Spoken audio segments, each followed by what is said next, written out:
During the Monday Night Wars, it would be fair to say that the WWF was the king of creating new and upcoming talent. New competitors were able to come into the company, get placed into the midcard, and have the opportunity to work their way into the upper portion of the shows. WCW, on the other hand, had difficulty in this area due to creative controlled contracts, a swelling heel faction that had a lot of political stroke, and the fact that a good chunk of the WCW roster was made up of old superstars. Becoming a breakout talent in Ted Turner's organisation was seemingly impossible. There was one man that was able to excel and stand out though, and that was Bill Goldberg. So let's try to take our minds off the recent Undertaker vs Goldberg match that happened in 2019, and instead let's take a look at the story of Bill Goldberg in WCW.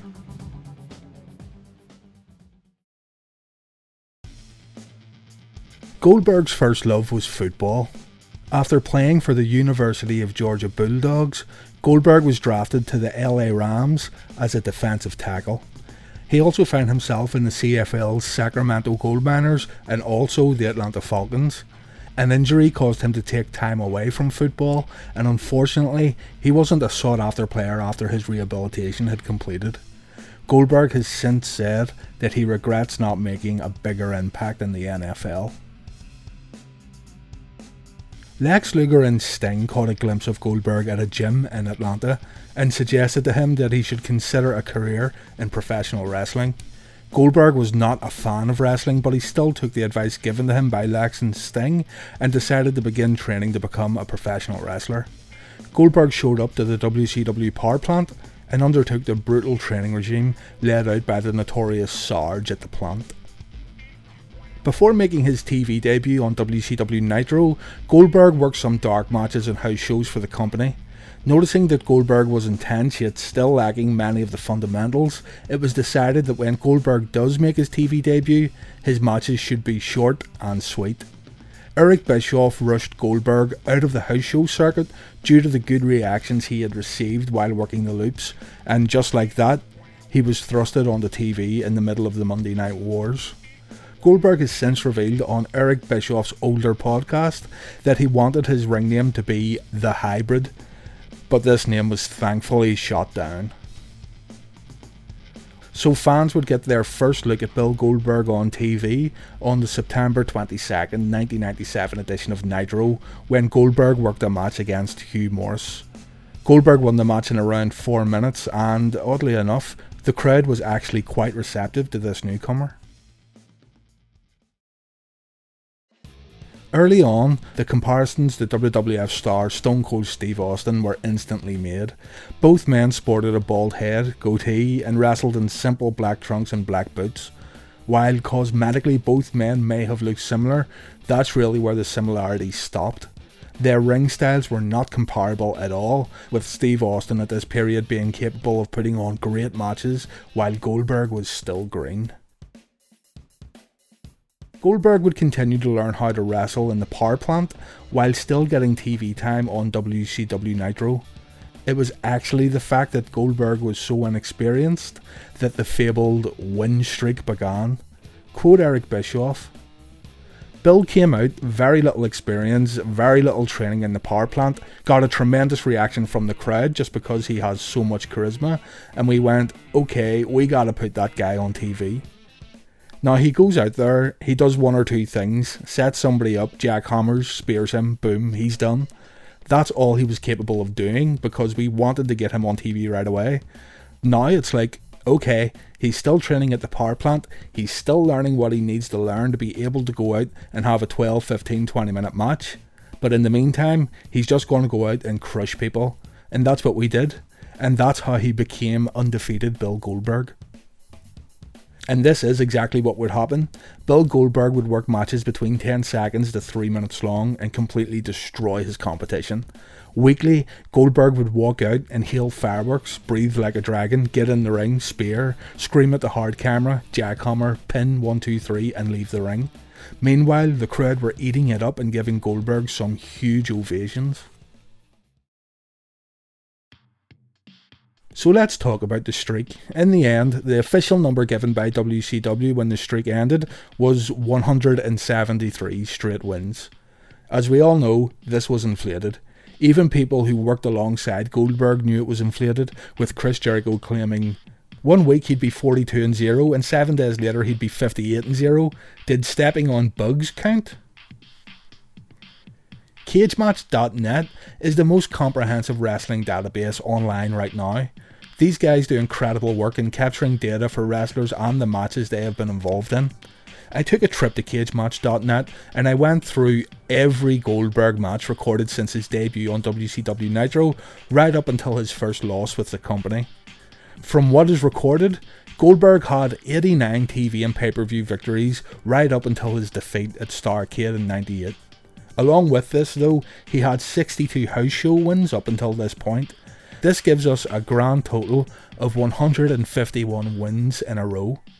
Now we need to take into consideration that maybe not all house show matches have been recorded on CageMatch.net. We know the TV and pay-per-view number is definitely correct, and the house show dates do seem to correspond correctly to the WCW touring schedule of that era, but there's always a chance a few matches may be missing. With this in mind, I actually thought WCW had inflated the number way more than what it truly was, but 151 wins is still respectable. If that's the case and 151 is the official number, then WCW only inflated the win record by 22 wins.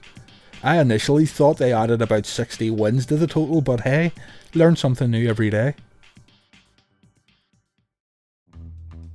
So now we have that out of the way, let's look at some key matches Goldberg had during the streak. There isn't much to say about Goldberg steamrolling his competitors in short matches, but let's first take a look at the time he had to work his first 6-minute match. On the February 9th, 1998 edition of Nitro, Goldberg was booked into a match with William Regal. The story goes that William Regal worked stiff during the match and generally made Goldberg look like shit by exposing how green he was. Regal tried to work a wrestling match with Goldberg, harking back to the British catch-as-catch-can style, using a lot of intricate wrestling holds along with snug strikes. Nothing out of the ordinary for someone with experience, but let's be honest here, Goldberg was not ready for this type of match. Regal states that he was told to go out and get a match out of Goldberg, while Goldberg says Regal took liberties. Quote William Regal, "I came off a 7-week suspension and I was on my best behaviour. I get there and I'm told to have a 6-minute match with Bill, and up until this point, Bill had been working 90-second matches.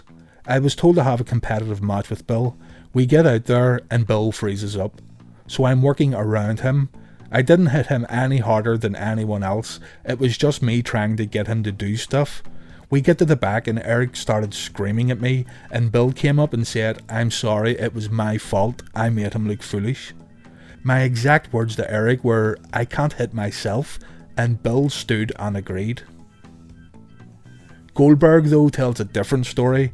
Goldberg said in 2017, "There's the Steven Regal match. How can you look at that like it wasn't resentment? He tried to kick my face a few times and I just gave him my face. It's all good, he's a shooter. If that makes him feel better, then fine. I'd love to fucking scrap with him right now, it would be beautiful. But at the end of the day, it was resentment."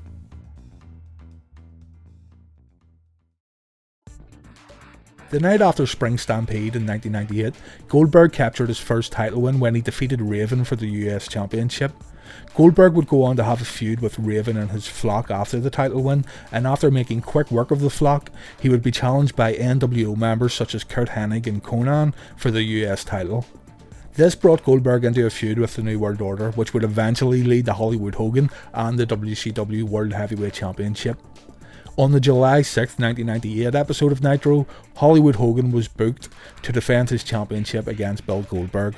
The match took place in Atlanta, Georgia, Goldberg's home city. Still to this day, there's an argument that this match and occasion should really have been saved for a pay-per-view, but Eric Bischoff's defense has been that more eyes would have seen the title change due to the match being on weekly TV. Goldberg defeated Hogan and the roof came off the arena. No matter what you may think of Goldberg and WCW, this was truly a highlight during the Monday Night Wars. The reaction was insane. Goldberg now held the US and World titles and was still undefeated. So on to Halloween Havoc, and Diamond Dallas Page was scheduled to face Goldberg. According to Goldberg, this match against Page was his favourite match during his whole career. What isn't so favourable though is that if you bought Halloween Havoc on pay-per-view in 1998, you wouldn't have seen the match that night. Because WCW ran overtime by almost half an hour, many pay-per-view feeds ended while the Goldberg and DDP match was still underway. The irony being that the disastrous Hogan vs Warrior semi-main event was shown in its entirety before the Goldberg match. WCW decided to air the match the next night on Nitro for free, and it is actually really good if you go back and watch this match. Still, it's a shame that this main event between Goldberg and Diamond Dallas Page didn't air on pay-per-view. After 174 days as champion and the touted 173 match win streak, Goldberg suffered his first loss when he dropped the title to Kevin Nash at Starrcade in '98. The streak was now over, and down the line in interviews, Goldberg would say that WCW's decision to end the streak was a huge mistake, as he felt the win streak had more life in it. You can take from that what you will. While Goldberg remained in the upper card during much of early and mid-99, it seemed like the magic was now gone, along with the win streak that defined him. Goldberg was still a hard man to defeat, as he practically didn't lose clean at all, and if he did, he was either not the man taking the pin in a fatal 4-way match, or he was wrestling to no contests. He got revenge by defeating Kevin Nash at Spring Stampede in '99 and went on to work with Sting at Slamboree in a match that ended in a no contest after interference from Bret Hart. Halloween Havoc in '99 was an interesting night for Bill Goldberg that also highlighted the total mess that WCW was getting itself into. This was also Vince Russo's first time booking a WCW pay-per-view, and man, it showed. Before Goldberg defeated Sid Vicious for the US title via referee stoppage, Sting was scheduled to defend his title against Hulk Hogan. Hogan's music played for his entrance, but he didn't make his way to the ring. This forced Sting to come to the ring and wonder what was going on. Hogan's music played once again, and Hogan walked to the ring, whispered something in Sting's ear, then lay down. Sting covered Hogan, and the match ended with the opening bell never having rung. It was, in short, confusing and stupid. Sting would then issue an open challenge for the title later that same night, and Goldberg accepted the challenge. Here is when it gets even more stupid. Tony Schiavone announces on his headset that the match is actually a non-title match, but when Goldberg wins, referee Charles Robinson hands him the belt. David Penzer hesitates as he announces Goldberg as the new champion, while Bobby Heenan hilariously says on commentary, "Don't look at me." On the next night's episode of Nitro, Commissioner J.J. Dillon ruled that the match had not been sanctioned by WCW, and therefore Goldberg's victory was void. Dillon then announced a 32-man tournament for the now vacant title, which included Goldberg. In the first round of the tournament, Goldberg wrestled Bret Hart, which also served as his first US title defense. Sid Vicious would interfere in the match and cost Goldberg the victory, giving him his second proper career loss, costing him the title and eliminating him from the tournament, which was eventually won by the Hitman. Bret would go on to defeat Goldberg 2 more times, both times involving some outside interference. At Starrcade in '99, Goldberg wrestled Bret in an infamous match. Goldberg delivered a stiff kick to Hart's head, giving him a legit concussion while also tearing a muscle in his neck. The kick would spell the beginning of the end for Bret Hart's career. The match ended though when Roddy Piper called for the bell while Goldberg was in the sharpshooter, even though Goldberg didn't submit. The next night, Bret again would defeat Goldberg when Nash and Hall helped Bret and formed the NWO 2000 faction. Goldberg would need to take 5 months off for an injury that got caught on tape during the December 23rd, 1999 edition of Thunder. In the segment, Goldberg would chase down the NWO's limousine and smash it up. Goldberg got a bit overzealous and smashed his forearm right through the window, causing a huge cut to appear. As it appeared, the glass was not gimmicked. The loss of blood resulted in Goldberg getting took straight to hospital when the cameras stopped rolling, and he would be taken off TV also to heal up. When he did return, the New Blood storyline had started and was already starting to fizzle, but he ended up turning heel for the first time in his career as he feuded with then babyface Kevin Nash. WCW was a fast sinking ship during this period, and obviously it didn't take long for the Russo nonsense to resume. At New Blood Rising, while in position to take a jackknife powerbomb, Goldberg walked out of the match, swore at Russo and left the arena mid-match. It was as ridiculous as it sounds.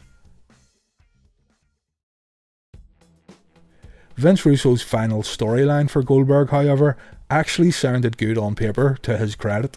Russo said to Goldberg that he wants to see the win streak replicated, so Goldberg had to win every match he was put in, and as soon as he lost a match, he would be fired from WCW. I think this sounds alright, kinda like when Vince McMahon done the same thing later during Ric Flair's retirement in the WWE. Anyway, while decent on paper, and after a couple of months winning matches, Goldberg lost in a tag team against the team of totally buffed. Yep, Lex Luger and Buff Bagwell ended this second streak. This occurred at the Sin pay-per-view, and was actually written this way to allow Goldberg to disappear and get shoulder surgery. While Goldberg was recuperating from the surgery, the WWF bought WCW. The WWF did not buy out Goldberg's contract with Time Warner as they had done with several other WCW superstars, due to Goldberg still being paid out a significant amount of money by Time Warner that he was owed. Goldberg instead remained under contract to Time Warner until May 2002, when he agreed on a contract buyout.